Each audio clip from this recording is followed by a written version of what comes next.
Здравствуйте, уважаемые коллеги! Вас приветствует Мир моделей. Меня зовут Павел. Мы сегодня рассматриваем новинки, поступившие в наш магазин. Компания ACM нас в очередной раз порадовала горячими новинками. Вот у нас пришел вот такой вот модель в 35-м масштабе.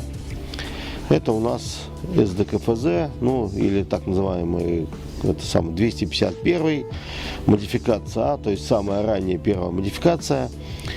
Вот, ну, про сам бронетранспортер говорить особо не буду, потому что все прекрасно знают, что очень массово выпускалась она для нужд вермахта, использовалась для перевозки так называемых панцергренадеров, составляли основу панцергренадерских дивизий, подвозили в основном десант вооруженный, то есть сам экипаж состоял из двух человек, и 10 человек могли находиться, грубо говоря, в десантном отделении. Имел противопульное бронирование, небольшие листы были небольшой толщины, и считается, что это как бы средний полугусеничный бронетранспортер. Вот, выпускался он всю войну в различных модификациях. Были так называемые машины для перевозки десанта, так были специальные машины, машины связи, машины управления, артиллерийских наблюдателей, санитарные машины, машины для подвозки боеприпасов и также минометов и различных других систем. Также были огнеметные машины. Значит, чем проявил себя в первую очередь, это хорошая проходимость за счет использования полугусеничного двигателя. Значит, машина прекрасно проявила себя в Северной Африке и на Восточном фронте, поэтому перевозилось большое, 10 человек пехоты, то есть в любой момент можно было перебросить на опасный участок какую-то, допустим, часть боевого соединения. Ну, еще плюс, поскольку он стандартно вооружался пулеметом МГ-42 либо МГ-34, получалась как бы еще и небольшая такая передвижная огневая точка. Значит, что хочется сказать именно про эту машину. Модификацию А до этого никто не выпускал, она была только в виде конверсии. Вот. Машина знаковая. Здесь вот на коробке изображена машина со значком Г. Это Гудериан. Ну, в принципе, я так понимаю, что, наверное, многие поспорят, говорят, что, скорее всего, это Франция. Там 40-й год. Ну, я думаю, что такие машины были с успехом применены и в России. Ну, из более ранних таких вот моделей в 35-м масштабе, ну, я думаю, что, наверное, все приходят на ум. Это вот тоже такой же броневичок, но то есть модификации Б по названию головного предприятия, которое называлось Ханамаг, так их всех ханамагами и звали. Вот такой вот интересный броневик. Ну, а сейчас мы, я думаю, спокойненько заглянем в коробку. И, может быть, в конце, если нам хватит времени, я думаю, что мы спокойненько попробуем еще немножко посравнивать эти две модели. Ну, понятно, что основной гвоздем нашего сегодняшнего вечера является, естественно, новинка от компании ACM. Но по нашей традиции, если есть с чем сравнивать в данный момент магазины, мы попробуем это сделать. А сейчас мы на некоторое время заглянем в коробку. Что же там находится? Ну, традиционно глянцевая коробочка у нас сверху. Снимаем ее, как, так сказать, кожу. И здесь у нас из плотного белого картона, за что компании ACM большое спасибо, потому что в последнее время нареканий по перемещению и повреждению машин в транспортировке, именно коробок вот этих вот до магазина, в принципе, нету. Поэтому за это им большое спасибо. Начинаем мы, как всегда, с инструкции. Краткая историческая справка. Вес, длина, размеры. Ну и также краски, которые дает производитель. Вот здесь, как обычно, варианты сборки. Могу сказать одну интересную вещь, что бросилось мне в глаза. Это то, что вот, например, вот это вот у них, они положили целый литник от своей модели. По-моему, это от Opel. Именно положили для того, чтобы не лить специально линзы для фар, а просто положили целый литник. Поэтому даже здесь, если вы обратите внимание и положите его вот так вот, ясно, что использовать нужно будет только вот эти две детали, а вот эти все остальные детали не используются. Ну, вот так шикарно, конечно, оригинальный ход, но тем не менее, спасибо, здесь они сделали вот такой интересный подход. Вот. Дальше, конечно же, первым делом бросилось в глаза это вот такие вот резиновые гусеницы. Сложно мне сказать, я сам немножко собираю модель авиации, поэтому шаг назад это или шаг вперед. Но, тем не менее, у звезды это по-другому, я думаю, сейчас чуть попозже будем сравнивать. Но я думаю, что кажется, что резиновые гусеницы в данный момент, ну, кроме резиновых замечательных гусениц от компании Dragon, которая вот она на Тигр кладет, и сейчас и на Пантера, ну, который клеится обыкновенным модельным клеем, конечно, это немножко как бы, ну, может быть, шаг назад. Но для тех, кто собирает модель впервые, конечно, это будет большим подспорьем, потому что собрать гусеницу резиновую, либо собирать ее поштучно, когда уже в той же звезде, это не совсем есть интересно для людей, которые только входят в моделизм. Вот. Также здесь понятно, что здесь порядок сборки. Вот. Я сразу переключусь на, так сказать, последнюю. Вот здесь указано несколько машин. Все они окрашены в панцергрей, знаменитый их серый камуфляж, поэтому здесь сложности не возникнет. Вот, мы сразу откладываем инструкцию в сторону, посмотрим мы немного на литники.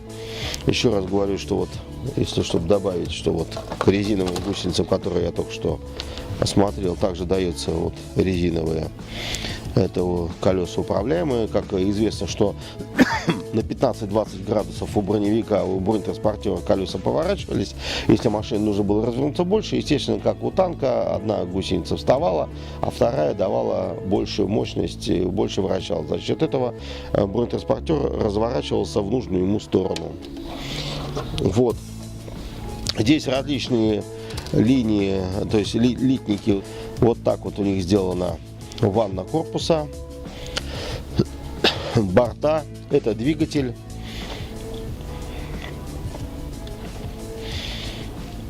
вот элементы двигателя, вот фары, которые только что я показывал, куда нужно будет поставить стеклянные детали, вот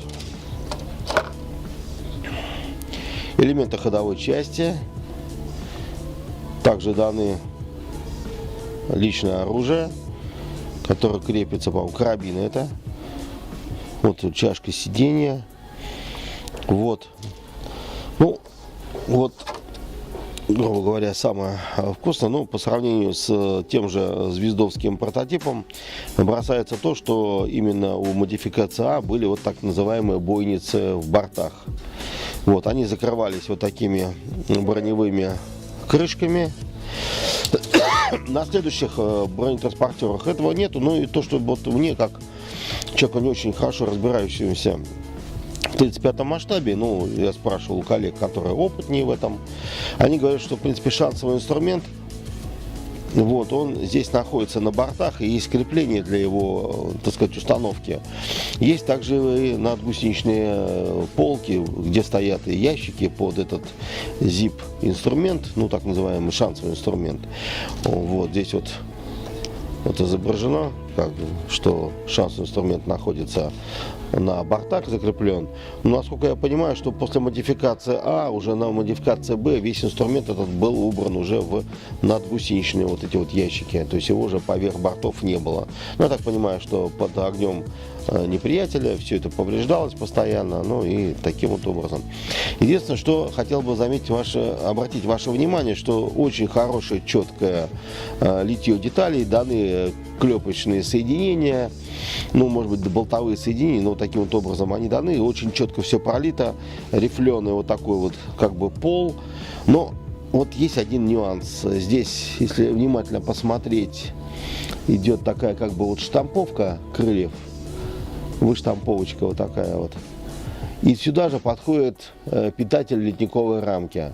То есть, когда вы будете вот этот срезать, то вам очень нужно будет затратить много усилий, чтобы сохранить вот этот вот, ну, я сказал бы, очень выразительный шов, который идет вдоль всего крыла.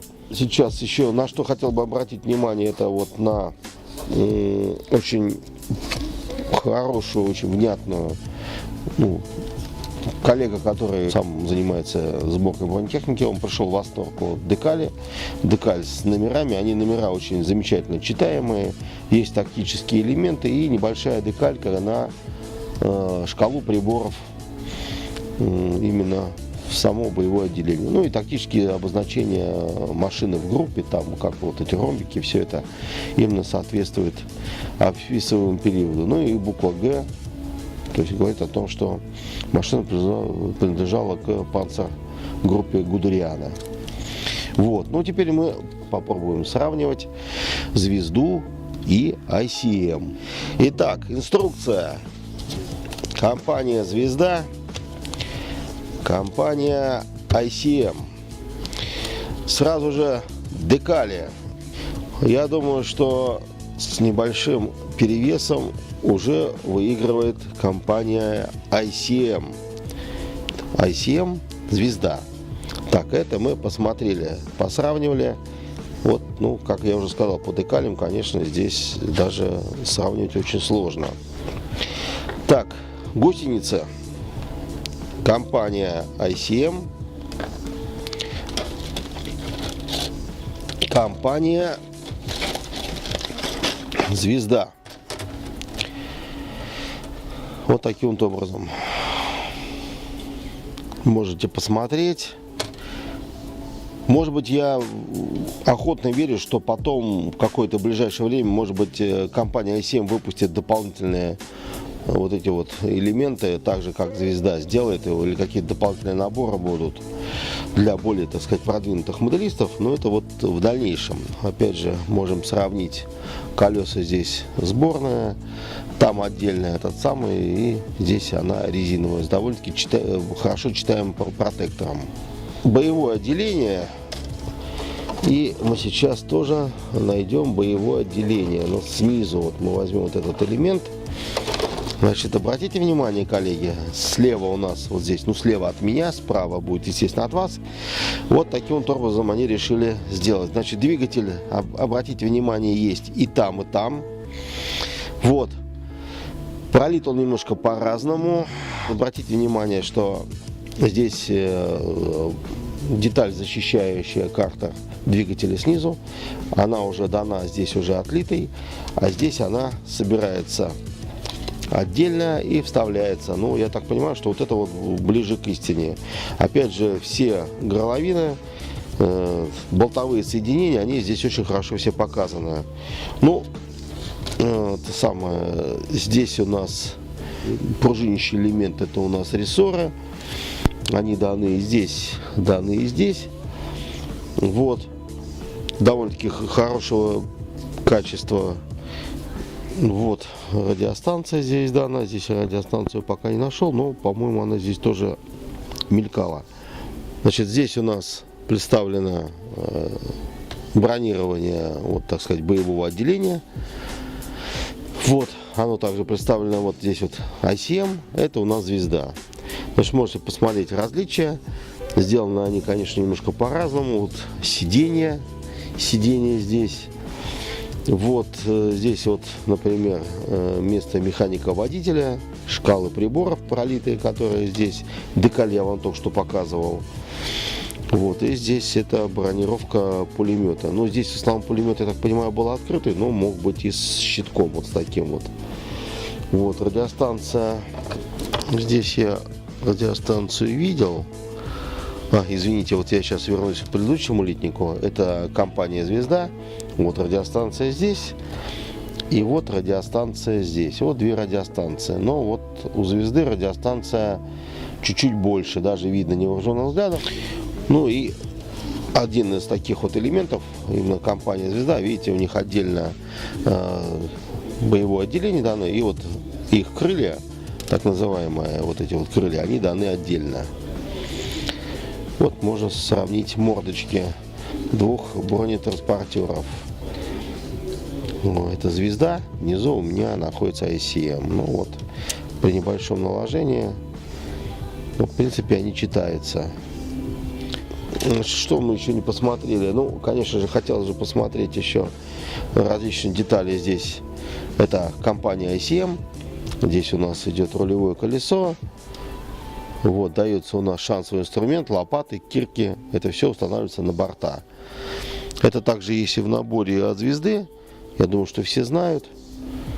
Ну и последнее, что мы не посмотрели, это непосредственно элементы ходовой части, так сказать, опорные катки. Мы уже тут, я уже вам показывал, что здесь есть вот винтовки, которые устанавливаются, ну, не винтовки, а карабины. Сам вот, например, пулемет.